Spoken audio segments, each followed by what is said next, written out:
de Apocalipse 13, no versículo 5, Apocalipse 13, e no versículo 5, que diz assim: e foi-lhe dada uma boca para rangir ou para proferir grande blasfêmia e blasfemar de Deus, e deu-lhe poder para continuar por 42 meses. Meus irmãos,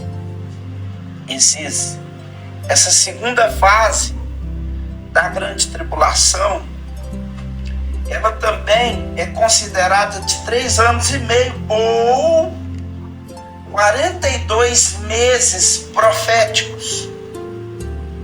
Como nós tivemos o acesso nas lições anteriores, nos ensinamentos que foi aplicado anteriormente a esse que eu estou aplicando hoje, nós vimos ali que sobre 360 dias, que se divide por 12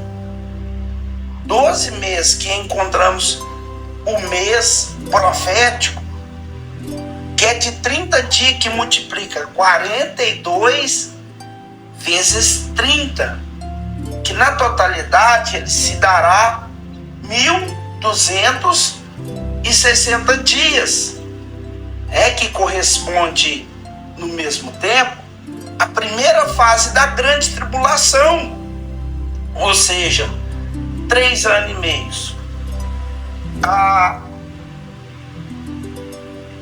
Nós notemos aqui que a falta que faltará para completar os 7 anos da grande tribulação é a última metade da Septuaginta, que é a semana profética de Daniel.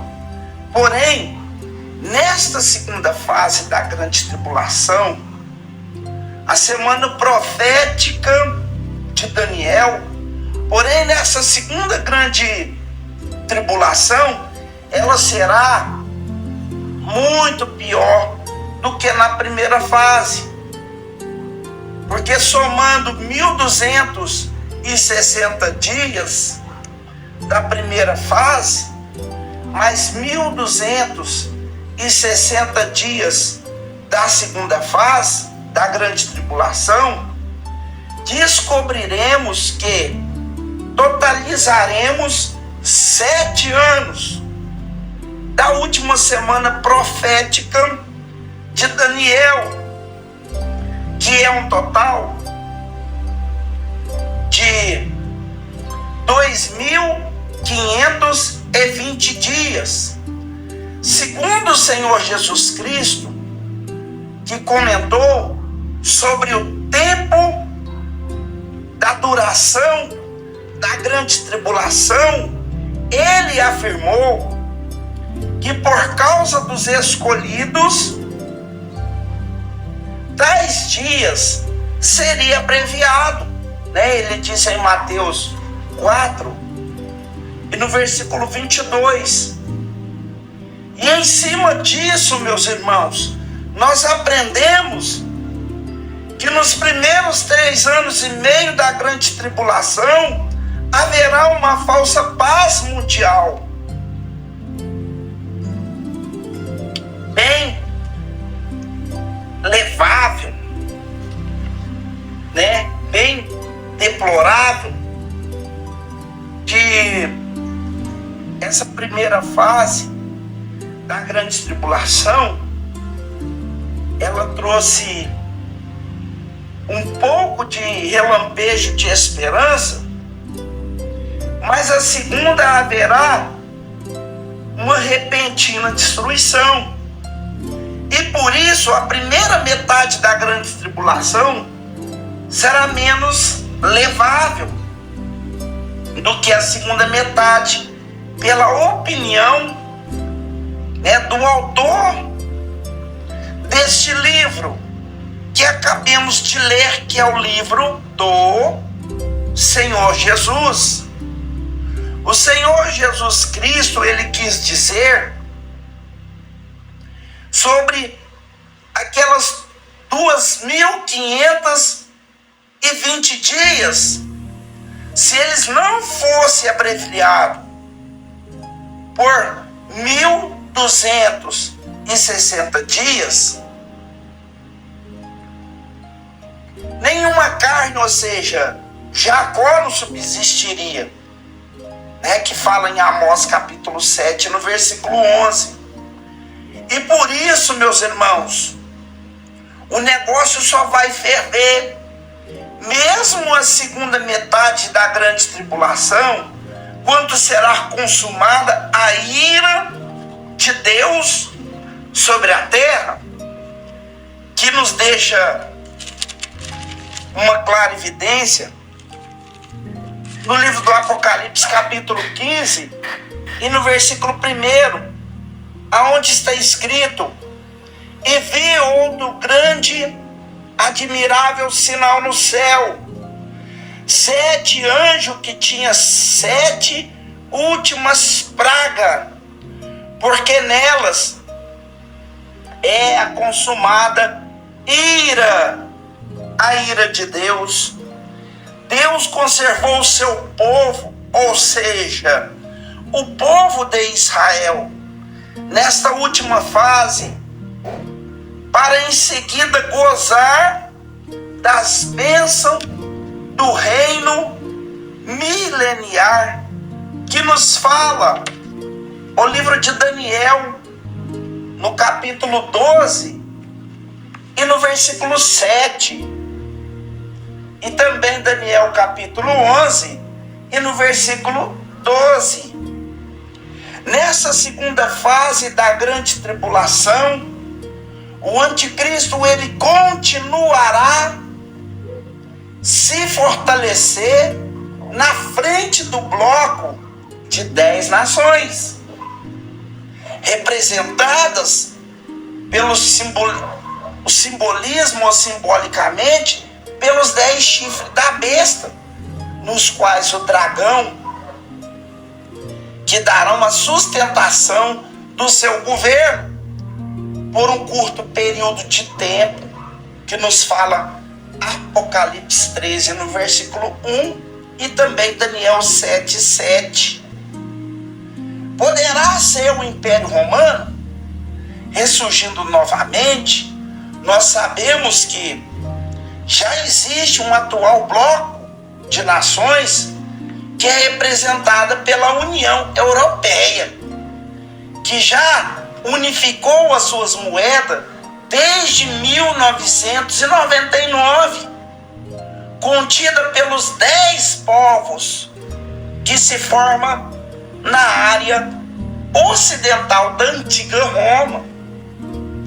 As 7 trombetas, elas estão inseridas no contexto do 7º selo, na abertura do 7º selo, pelo Cordeiro de Deus,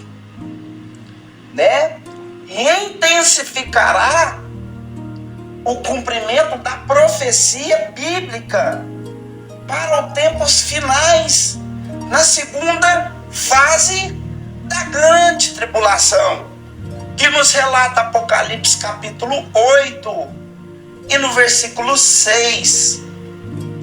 A trombeta na Bíblia, meus irmãos, ela serve de símbolo de alerta, de aviso, peleja, convocação para uma grande batalha.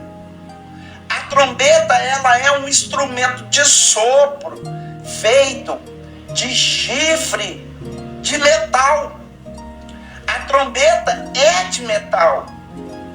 Ela tinha um tronco reto de uns 60 centímetros de comprimento e uma boca formada como uma boca de sino. Esse instrumento sonoro, ele era usado pelo pelo sumo sacerdote, ou seja, pelo sacerdote, durante os cultos de sacrifício, especialmente para sinalizar o dia da expiação, que nos fala a Bíblia Sagrada em Levíticos 25 e no versículo 9. A trombeta ainda servia para convocar o povo ao ajuntamento solenes, que nos relata a Bíblia Sagrada em Números capítulo 10 e no versículo 3, para convocação dos chefes do povo de Deus, que nos fala o livro de Números capítulo 10 e no versículo 4, e também para partir do arraial, que nos fala Números capítulo 10 no versículo 5 e 6, para a batalha contra os inimigos do povo de Deus, Números capítulo 10 e no versículo 9, e também para a grande celebração entre o povo de Deus, que nos fala Números capítulo 10 e no versículo 10. O toque da trombeta também anunciava a unção dos reis de Israel, que nos fala 1 Reis, no capítulo 1, e no verso 39 ao 41. E também 2 Reis, no capítulo 9, no versículo 13. E nós sabemos também que estava presente o grande acontecimento escatológico, que seria um aviso de Deus para a igreja, para a humanidade pecadora dos últimos dias. Jesus declarou isso em Mateus 24 e no versículo 31. Paulo relata a mesma expressão em 1 Coríntios capítulo 15, no versos 51 e 52, e ele torna a repetir em 1 Tessalonicenses, no capítulo 4, no versículo 16 e 17. E para complementar, o apóstolo João fala em Apocalipse capítulo 1 e no versículo 10, Apocalipse 4, versículo 1, Apocalipse 8, versículo 2 e etc. O arrebatamento da igreja, ele se dará após o som da trombeta de Deus.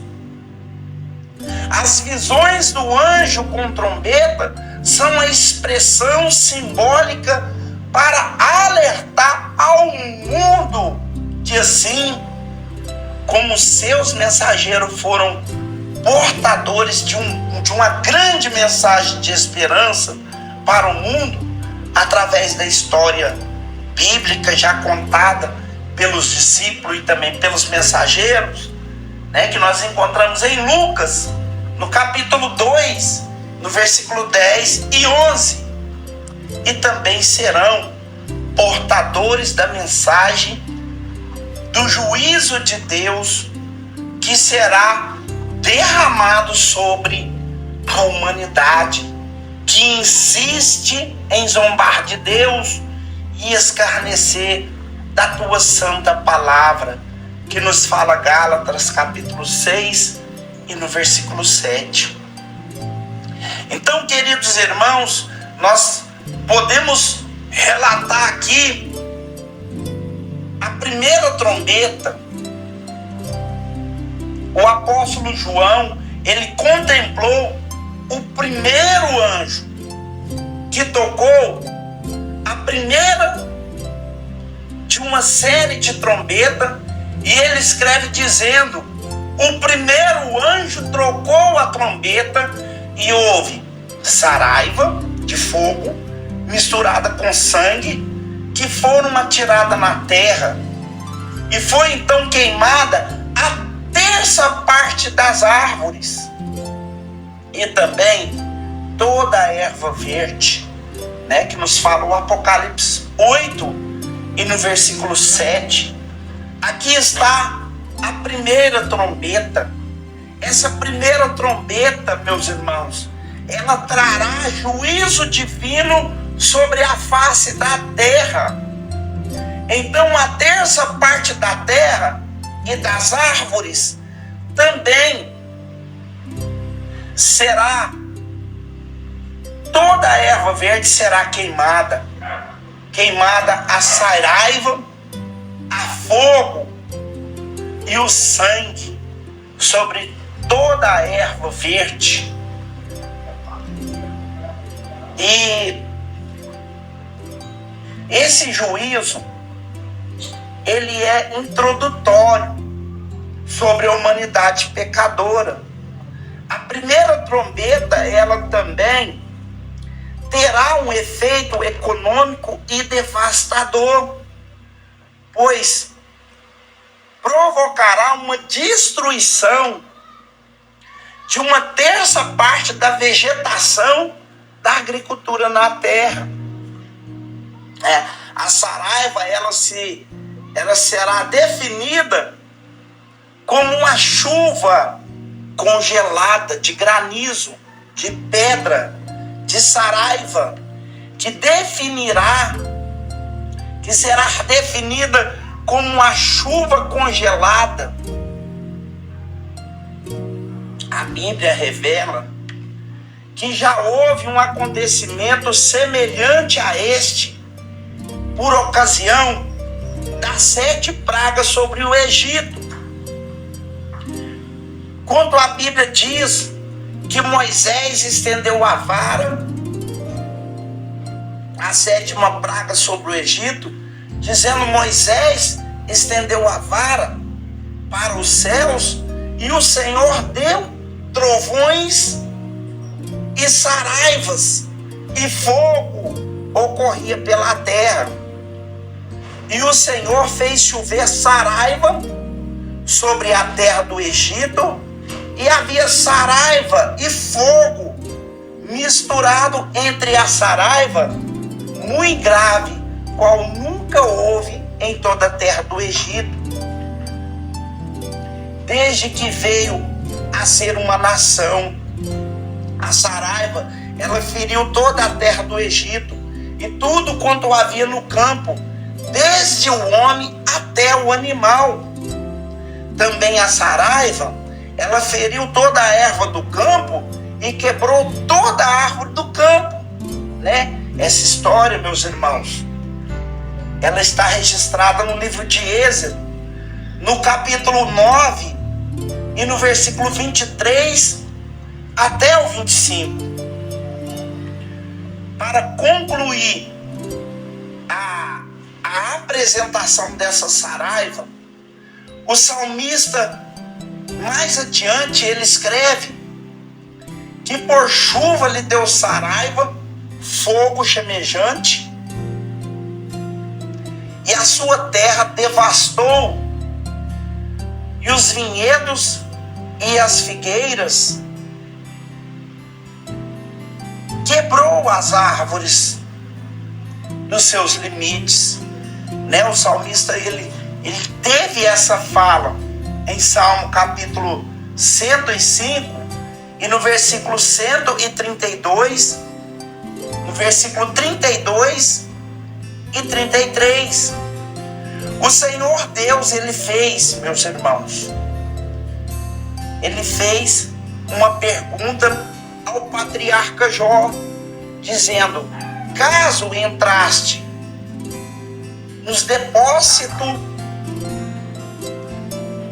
de uma pergunta que se daria neve, viste os tesouros da saraiva que eu lhe retenho até o tempo da angústia, até o dia da peleja, né? Que Deus já estava dando para Jó um pequeno relampejo desse dia, em Jó 38, no versículo 22 e 23.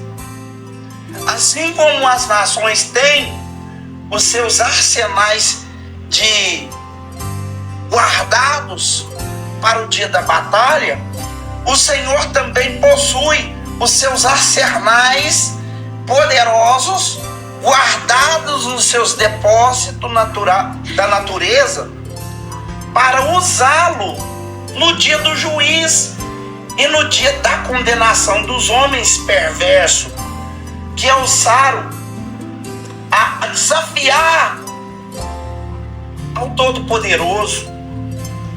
O profeta Joel, ele também proferiu algo semelhante.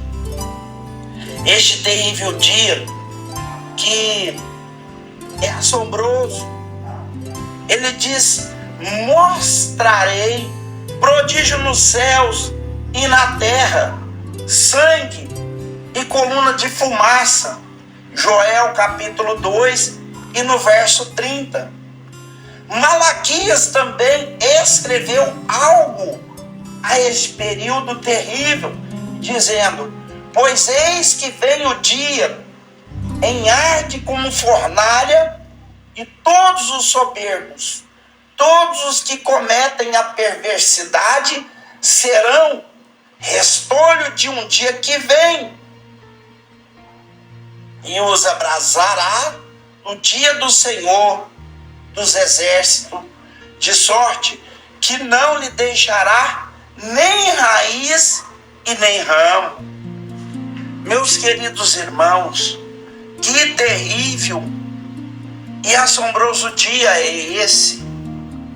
E quando a humanidade está ali toda cheia de temor pelo flagelo da primeira trombeta, acontece o toque da segunda trombeta.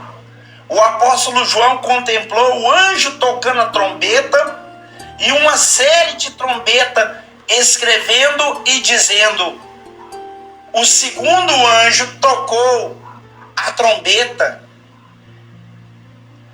e como uma grande montanha ardendo em chama foi atirada no mar, cuja terça parte se tornou em sangue, e morreu a terça parte da criação que tinha vida existente no mar, e foi destruída a terça parte das embarcações. Apocalipse capítulo 8, do versículo 8 e 9. Queridos irmãos, algo como uma grande montanha cairá no mar, por ocasião do toque da segunda trombeta, provocando uma destruição a uma terça parte da vida marítima, das embarcações. Um maremoto se definiu com um sismo na região coberta por oceano. Aqui foi ocasionado pelo deslocamento da placa tectônica. Os maremotos são geralmente disparados por terremotos, que são terremotos marinos. Os grandes maremotos, eles produzem uma grande, gigantesca onda chamada de tsunami, que se deslocará por um quilômetro de altura e 1 quilômetro também de velocidade.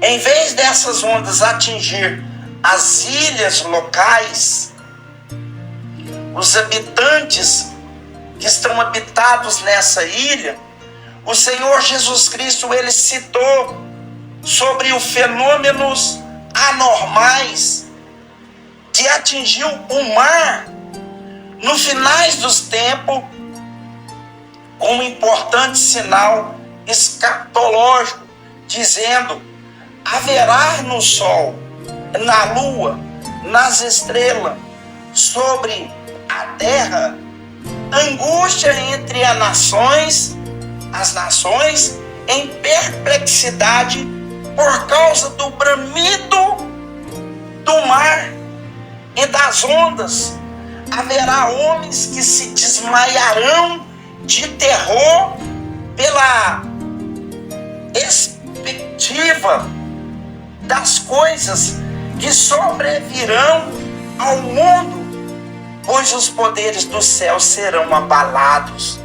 Essas são as palavras que o Senhor nosso Mestre Jesus, ele levou ali em Lucas, no capítulo 21, no versículo 25 e 26. As palavras de Jesus Cristo no tocante do bramido do mar e das ondas é uma expressão indicativa da revolta dos mares e dos oceanos contra a humanidade pecadora no final dos tempos. Como se fosse uma trombeta de Deus alertando e avisando aos homens sobre os sinais escatológicos que acontecerão à vinda de Cristo. O Senhor Jesus Cristo e os seus profetas e os seus apóstolos, eles previram fenômenos escatológicos que hoje são batizados de maremoto, né, que também leva nome de tsunamis, como leva nome de tornados, furacões, tufões. São nomes registrados por terráqueos e etc., nas quais apenas recebem uma nomenclatura que é diferente pelos cientistas modernos, né? Os tsunamis, eles são explosão de ondas gigantes que são provocadas pelo próprio maremoto. É uma espécie de fúria repentina dos mares e também dos oceanos, em resposta, meus irmãos, às agressões que a própria natureza vem sofrendo através da história, pelas explosões desenfreadas que o homem tem gerado.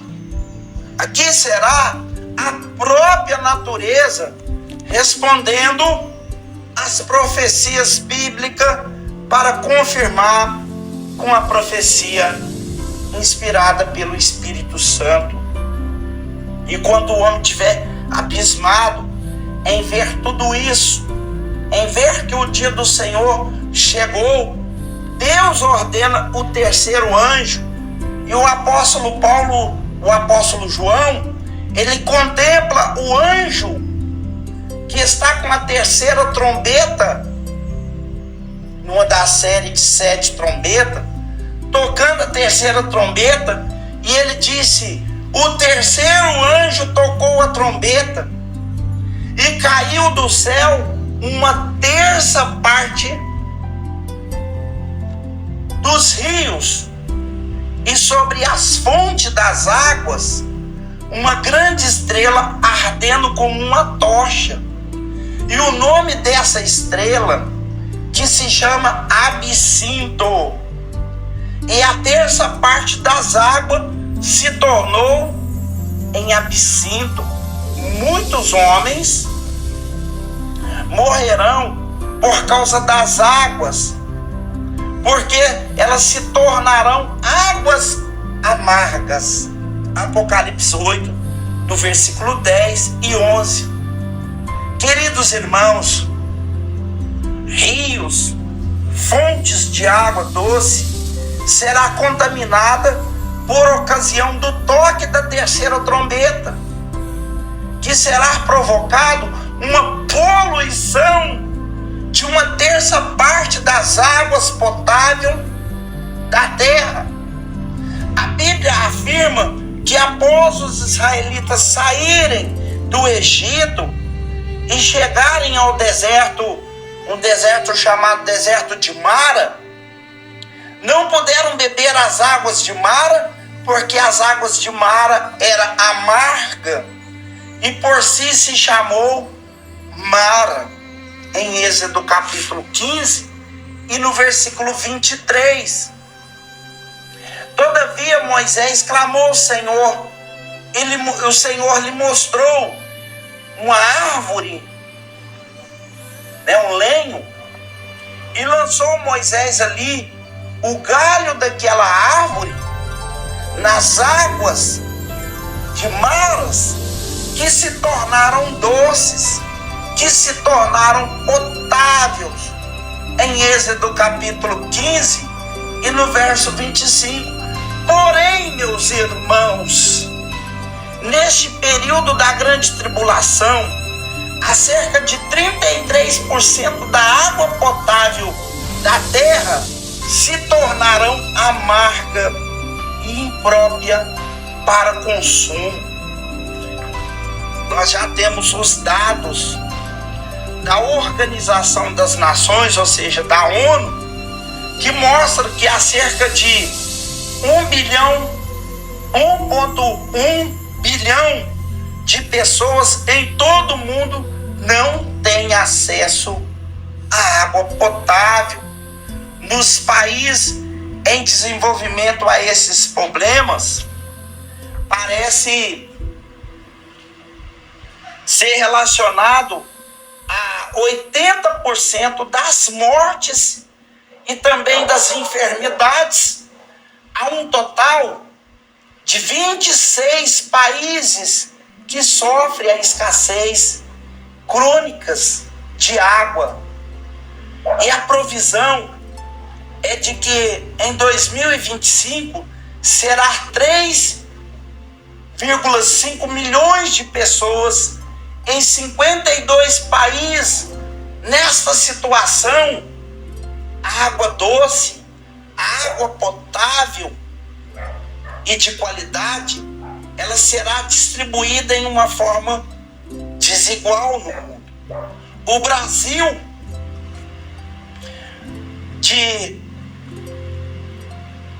53% da água doce, nós vemos a água doce da América Latina, que 12% do total mundial mais enfrenta problemas no que se diz a respeito à disponibilidade da distribuição da água potável para consumo. Há uma enorme discrepância em relação à distribuição geográfica e populacional na água potável no Brasil. A região hidrográfica da Amazônia abriga sozinha 74% da disponibilidade da água. Essa água que é habitada por menor de 5% dos brasileiros. Portanto, mesmo assim, com tanta água potável no Brasil, na região como no Nordeste, por exemplo, enfrenta uma grande escassez de água potável. Infelizmente, meus irmãos, a maior parte da esfera hidrográfica, que será hidrosfera, do planeta, 97% ela é composta de água, por mares, por oceanos, que os seres extremamente salgada, que são impróprias para consumo. Em alguns locais do planeta Terra, a prática se deslizará em uma desorganização da água, mas esse processo ele é caro, por causa da eficiência sendo ainda muito pouco praticada no mundo. A Bíblia afirma que após a água do rio Nilo se tornar imprópria para o consumo, todos os egípcios cavaram poços junto ao rio para beberem águas. Portanto, não podia beber água do rio. Êxodo capítulo 7, no versículo 24, fala que eles entraram em pânico porque cavaram os poços e as águas eram impróprias para fazer uso. O que eu quero dizer com essa mensagem? Eu quero dizer que a água, que o Senhor, o Deus que tem misericórdia da humanidade pecadora, e que voltem para buscar os arrependidos, para que eles possam escapar dessa intensidade, desse terrível dia que sobrevirão sobre todo mundo, que não sou eu que estou falando para amedrontar a ninguém, mas que está registrado em Lucas, no capítulo 21 e no versículo 36. E com toda essa sede, o homem vai pensar: acabou o juízo, Deus já despejou a sua ira. Aí acontece o toque da 4ª trombeta. João contemplou o anjo tocando a 4ª trombeta. Da 7 série de trombeta, João escreveu dizendo: o 4º anjo tocou a trombeta e foi ferida a 3ª parte do sol e da lua e das estrelas, para que a 3ª parte dela se escurecesse. Na sua 3ª parte não brilhasse tanto no dia como também na noite. Então eu vi uma águia que voava pelo meio do céu, dizendo com grande voz: ai, ai, ai dos que moram na terra, por causa do restante das vozes das trombetas dos 3 anjos que ainda têm de tocar. Apocalipse capítulo 8, versículo 12 e 13. Queridos irmãos, a escuridão na terra, acompanhada de sinais no sol, na lua e nas estrelas, ocorrerá por ocasião do toque da 4ª trombeta, provocando a perda do brilho na 3ª parte do sol, da lua e das estrelas do céu. O profeta Isaías, ele foi o primeiro a prever o sol, a lua e as estrelas no plano dos sinais escatológicos da vinda do Senhor. E ele diz: porque se escurecerá a lua, não se fará resplandecer a sua luz. Castigarei o mundo por causa da sua maldade, e os perversos por causa da sua iniquidade. Farei cessar a arrogância dos atraviados e abaterei o soberbo e a soberba dos violentos, e farei os homens que seja mais acesso do que o ouro puro, mais raro do que o ouro de Ofir. Portanto, farei estremecer os céus e a terra, e será sacudida do seu lugar por causa da ira do Senhor dos exércitos e por causa do dia da sua ardente ira, do seu ardente furor. Isaías, ele foi o primeiro. Antes de haver Apocalipse, Isaías já estava profetizando. Em Isaías capítulo 13, do versículo 10 até o versículo 13, nós vemos que a profecia ela passou pela boca dos profetas. O profeta Joel, ele também previu os sinais escatológicos envolvendo a lua, o sol, a lua e o sol, né? Quando ele disse: diante dele trema a terra, abala-se os céus, a lua e o sol enegrecerão e as estrelas retirarão do resplendor. Olha que profecia bem próxima à do Apocalipse. Isso aqui nós estamos tratando de 800 anos atrás, antes do Apocalipse. Joel capítulo 2 no versículo 10. O profeta Joel, ele tinha incluído o sol, a lua, no plano profético de Deus para os últimos tempos, dizendo: e mostrarei prodígio nos céus e na terra, sangue, fogo, coluna de fumaça.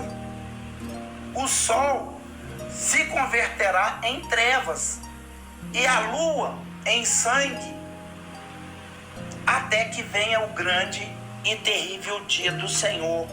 Joel capítulo 2, versículo 30 e 31. Só que não foi só Joel que profetizou, porque também tiveram outros profetas menores que fizeram menção dessa profecia. O profeta Sofonias, que quase pouco é lido os livros de Sofonias, ele também descreveu esse período terrível, né, que abaterá sobre a humanidade pecadora. E ele diz: está perto o grande dia do Senhor, está perto, e é muito, muito perto, muito se apressa. Atenção, o dia do Senhor é amargo, e nele clama até o homem poderoso. Aquele dia de indignação é dia de angústia, é dia de alvoroço, e é dia de desolação, é dia de escuridão, e é dia de negrume, é dia de neves e nuvens, e é dia de intensas trevas, é dia de trombeta, que arrebate contra os cidadãos fortes e contra as torres altas. Ele falou Sofonias no capítulo 1, do verso 14 ao 16. Mas não foi também só ele que profetizou, porque o apóstolo João, ele tinha contemplado o anjo pelo meio do céu numa cena cheio de pressentimentos de terror, anunciando a severidade do juiz em 3 últimas trombetas que faltavam para serem tocadas, né? Em Apocalipse capítulo 8, no versículo 13. Ou seja, meus irmãos, os juízes serão traduzidos pelas 3 últimas trombetas, que serão as piores do que as que foram trazidas pelos 4 primeiros anjos, que soaram as 4 primeiras trombetas, né? E naquela treva, né, o povo já vai estar bem surrado, achando que toda a ira de Deus já foi despejada, e haverá o toque da 5ª trombeta. Só que, como já deu o meu prazo aqui, já inspirou a minha oportunidade, eu vou deixar para estar falando da 5ª trombeta a seguir, a partir da próxima oportunidade, que será na próxima segunda-feira. Mas até aqui nós vimos que será dias que ninguém nunca viu. Mesmo em meio a todas as catástrofes que aconteceu no mundo, ninguém nunca viu o que vai acontecer. E nós também não iremos ver. Eu, inclusive, não quero ver isso, porque eu quero estar com o Senhor na sua morada celestial que Ele foi preparar para a gente. E eu posso acreditar que no nível de meu raciocínio, muitas pessoas estão comigo. Eu sou o primeiro que quero estar envolvido na grande mesa do Senhor de Israel. Se tem alguém aí que quer também estar envolvido, diga glória a Deus. Glória a Deus. Glória a Deus. Glória a Deus. Então, meus irmãos, essa é a dura realidade dos que ficarão por causa da desobediência e por causa da marca da besta que receberam nas suas mãos direitas ou nas suas testas. Hoje não é o dia desta grande e terrível conclusão.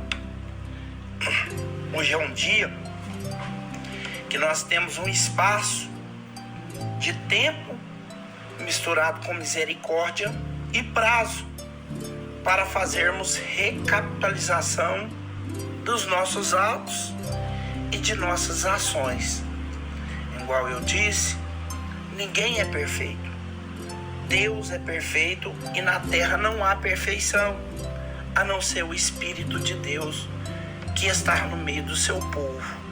Porque tudo que vem de Deus é perfeito, mas tudo que vem de Adão é defeituoso, é manquejante.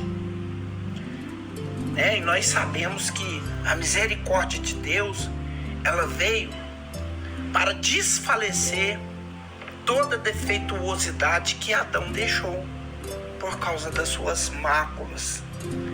Então hoje é dia de refrigério, de raciocínio, e é dia da gente fazer check-up na nossa condição espiritual. Eu já encerro a minha participação, mas antes eu não poderia deixar de fazer essa pergunta. Eu gostaria de saber se tem alguém no nosso meio que você ainda não se aliançou com Jesus, que você ainda não fez a sua opção, que você escutou essa mensagem e viu. Não que eu queira te amedrontar ou te persuadir com essa mensagem que foi pregada, mas já como sinal de alerta. Uma trombeta de alerta está sendo soada no seu ouvido agora, para que haja um despertamento espiritual e você se remova do lugar que talvez seja inadequado para um lugar adequado a qual o Senhor Jesus nos preparou, que é debaixo da sua graça. Tem alguém que quer aceitar Jesus nessa noite, reconciliar? Se tiver, dê um sinal e eu gostaria de fazer o seu apelo. Caso não tenha, eu gostaria somente de responder algumas perguntas que serão feitas.